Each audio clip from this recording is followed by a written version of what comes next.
அதுக்கு நம்ம ரிஜிஸ்ட்ரி எல்லாமே இந்த சுற்றுப்புறம் தயத்தெல்லாம் ஒரு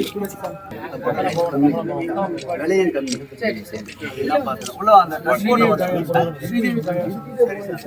எப்ப ஆரம்பிச்சு திருப்பணி? 2016 கிட்டத்தட்ட ஒரு 10 வருஷமா வெயிட் பண்ணி எவ்வளவு சீக்கிரம் முடியுமோ நீங்க பண்ணிக்கலாம். பணம் இல்லைன்னா பரவாயில்ல, அவங்க மேடம் தொடர்ந்து சொல்லிட்டே தான் இருந்தாங்க. எனக்கு தான் வரக்கூடிய சந்தர்ப்பம் கிடைக்கல. இல்ல அது உட்கார்ந்து பேசி இப்படி பண்ணன்ற இஷ்யூ தான், அது பண்ணி கொடுத்துருவோம்.